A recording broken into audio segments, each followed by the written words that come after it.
আমাদের দোরগোড়ায় রমাদান উপস্থিত, আর কয়েকদিন পরে রমাদান মাস শুরু হবে।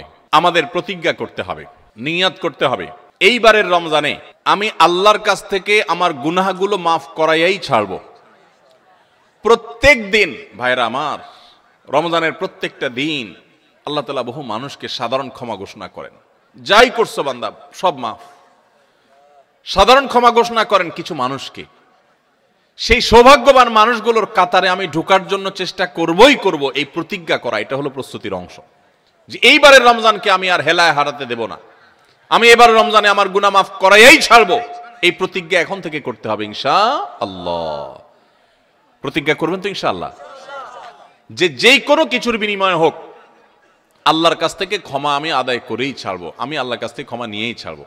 তো যে প্রস্তুতিগুলো আমাদের রমাদানকে অর্থবহ করতে পারে, ইবাদত বন্দিগি দিয়ে সাজাতে পারি, আমরা সমৃদ্ধ করতে পারি, এবং যেই রমাদানটা আমার জীবনে যতগুলো রমজান আসছে তার মধ্যে এটা একটা স্পেশাল রমাদান হবে, এই রমজানকে আমি অন্য রমজান থেকে পার্থক্য করতে পারবো, এই রমাদান আমার জন্য অনেক তৃপ্তিদায়ক হবে, এই রমাদান যাওয়ার পরে আমার মনে হবে যে আলহামদুলিল্লাহ এই বছর আমি আল্লাহকে মন ভরে প্রাণ ভরে ইবাদত করতে পেরেছি, তাকওয়া চর্চা করতে পেরেছি, আমার ভালো লাগা কাজ করবে, আমার দিল গাওয়াহ এবং সাক্ষ্য দিবে। সেই রকম রমাদান কাটাতে হলে আপনাকে রমাদানের আগে থেকে অনেকগুলো প্রস্তুতি নিতে হবে।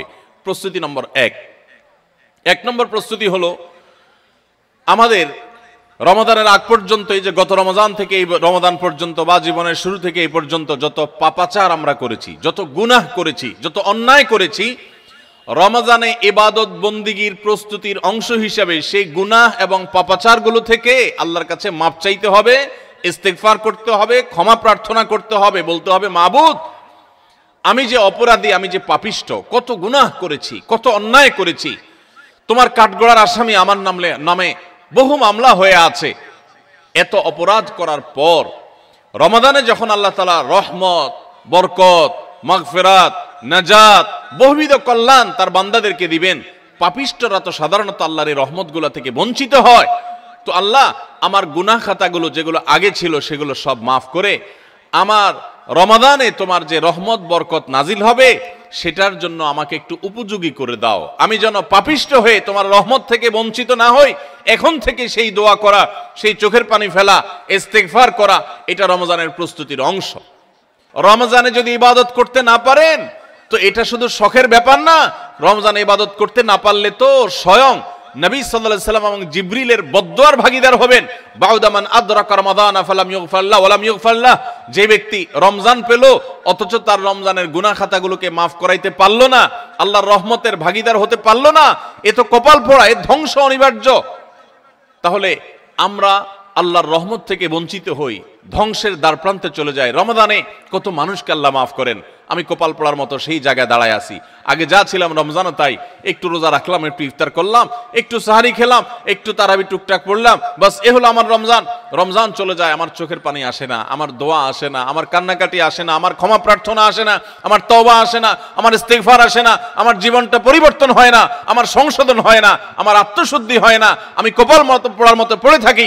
এর অন্যতম প্রধান কারণ হলো যে আমি সারা বছর পাপাচার করে আল্লাহর রহমত থেকে এত দূরে সরে গেছি যে রমাদানের আল্লাহর এই রহমতের উপযুক্ততা আমার হারিয়ে ফেলেছি। এজন্য শেখ সুদাইস তাদেরকে বলেছিলেন, আমার মনে হয় আমাদের গুনাহ এবং পাপাচারের কারণে আল্লাহর রহমতের উপযুক্ততা আমরা নষ্ট করে ফেলেছি।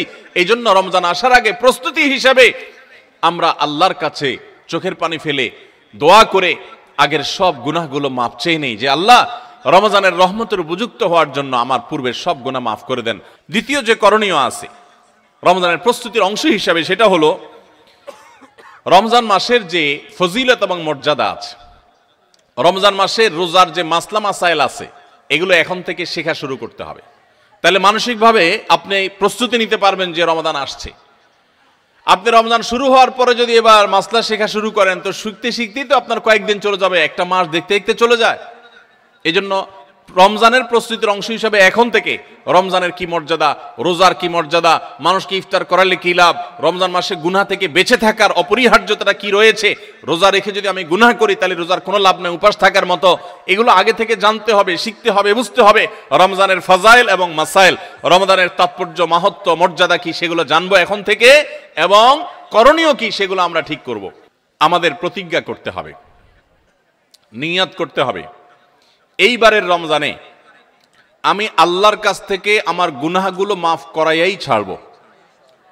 প্রত্যেক দিন ভাইরা আমার, রমজানের প্রত্যেকটা দিন আল্লাহ তাআলা বহু মানুষকে সাধারণ ক্ষমা ঘোষণা করেন।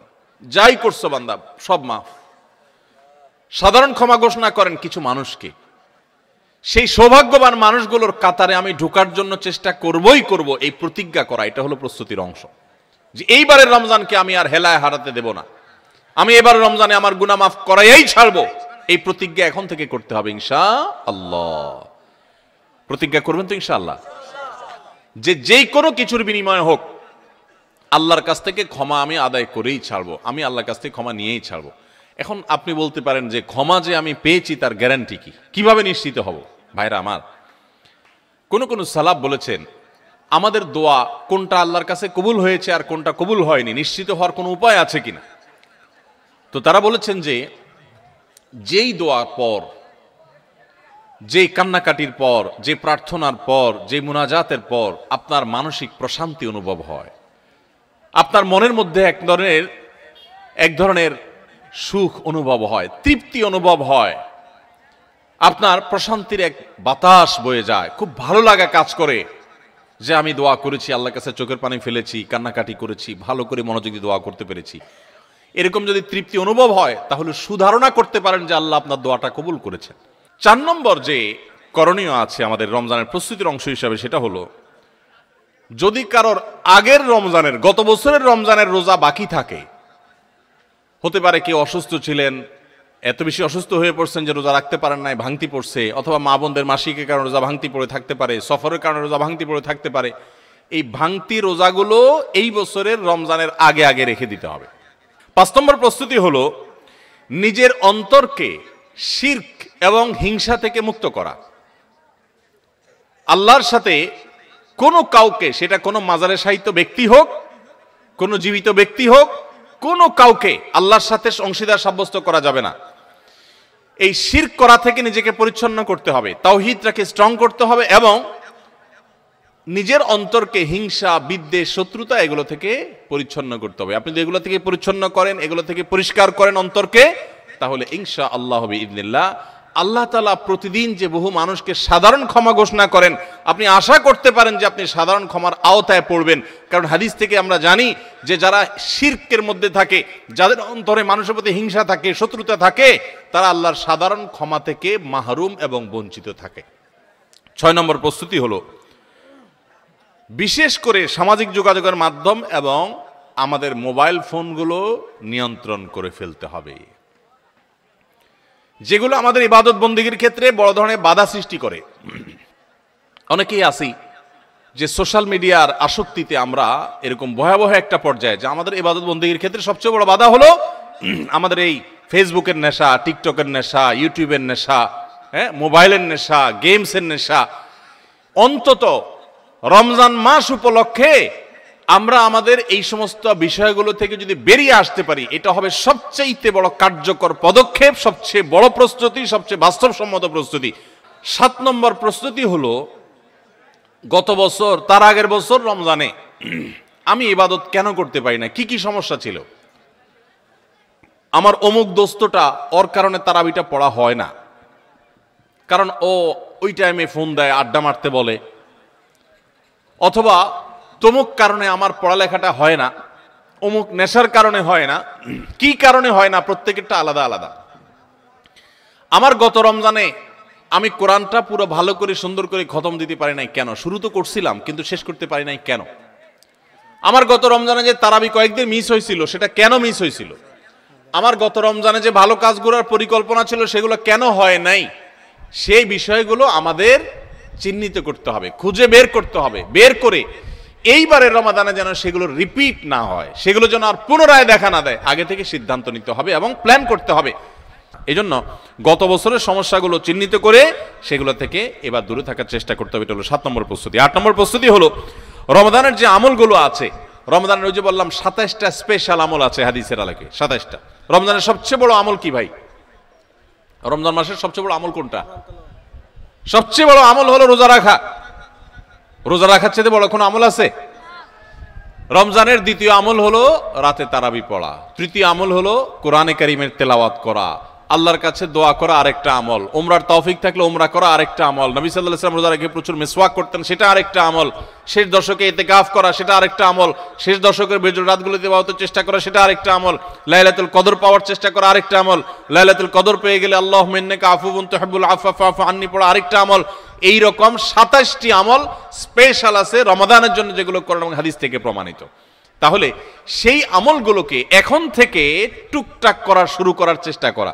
একটু নফল রোজা রাখেন, তাহলে রমজানে যে রোজা রাখবেন ওটা সহজ হবে। এখন থেকে রোজা রাখার অভ্যাস করেন, নবী সাল্লাল্লাহু আলাইহি ওয়াসাল্লাম মাসে বিশেষ রোজা রাখতেন। আপনি এখন থেকে দান সাদাকার অভ্যাস শুরু করে দেন, প্ল্যান পরিকল্পনা শুরু করে দেন। এইটা হবে রমজানের প্রস্তুতি, যে রমজানে যে আমলগুলো করবেন এখন থেকে সেগুলো শুরু করে দেন। ওই যে বললাম দান ও গায়ে প্রস্তুতি গ্রহণ করা হবে এবং দেখবেন আপনার রমাদানে অনেক অর্জন করার সুযোগ আপনি লাভ করেছেন। তাহলে 9 নম্বর প্রস্তুতি হলো চার্ট করা, শিডিউল করে ফেলা, পুরো রমজান মাস কিভাবে কাটাবেন তার সারা দিন সকাল থেকে রাত পর্যন্ত একেবারে পুরো শিডিউল। 10 নম্বর হলো শাবান মাসের শেষ দিনে 29শে শাবান পশ্চিম আকাশে চাঁদ দেখবেন, এটাও রমজানের প্রস্তুতির অংশ। আমরা আমাদের ছোটবেলায় গ্রামে চাঁদ দেখেছি, এখন মানুষ চাঁদ দেখে না, দেখে চাঁদ আকাশে দেখে না, চাঁদ এখন মোবাইলে খোঁজে। কোথায় খুঁজে? মাগরিবের পরে মোবাইল হাতানো শুরু করে দেয়, এই রমজানের চাঁদ দেখা গেছে, ঈদের চাঁদ দেখা গেছে কিনা, চাঁদ দেখা কমিটি কি বলছে, ফেসবুকে নিউজ আসছে কিনা দেখো। আর 11 নম্বর এবং সর্বশেষ প্রস্তুতি হলো আল্লাহর কাছে ইবাদতের জন্য দোয়া করতে হয়। আমাদের পরিকল্পনা আমরা করতে পারি, কিন্তু তৌফিকটা আসলে আল্লাহ দিবেন। এই জন্য আমার পরিকল্পনাগুলো করে আমি বলবো, আল্লাহ আমি চাটও তৈরি করেছি, রমজানে মাসালা জানার জন্য বইও কিনেছি, আমি কোরআনও তো রেডি করেছি, তেলাওয়াতও শুরু করে দিয়েছি, টুকটাক নফল রোজা রেখে আমার প্রস্তুতিও শুরু করে দিয়েছি। আমি আমার জায়গা থেকে যা করতে পারার আমি করছি। মাবুদ, এবারের রমজানটাতে তুমি আমার একটু ইবাদত করার তৌফিক দিও। ভাইরা আমার, আপনারা অনেকেই অনেক স্বাদ জীবনে আস্বাদন করেছেন, আড্ডা মেরে বন্ধু বান্ধবের সাথে একান্তে কাটিয়ে বিভিন্ন রকমের কাজ করে মজা অনেক লুটেছেন। আল্লাহর শপথ, রমজানটাতে যদি আপনি ইবাদত করে কাটাতে পারেন, রাতভর একটু চোখের পানি ফেলে তাহাজ্জুদের সময় সাহারি খাওয়ার পর 10টা মিনিটে যদি একটু কাঁদতে পারেন, আল্লাহর কাছে মাপ চাইতে পারেন, আপনার কাছে পৃথিবীর যে কোনো কিছু তৃপ্তির চাইতে অনেক বেশি তৃপ্তিদায়ক হবে এই আল্লাহর কাছে একান্ত মুহূর্তে কান্নাকাটি করা, দোয়া করা, ইবাদত করা, ইস্তেগফার করা, আমলে মশগুল থাকা। আপনি সেই জিনিসটা করার পরিকল্পনা এই বছর রমাদানে নেন, চেষ্টা করা যাবে না ইনশাআল্লাহ।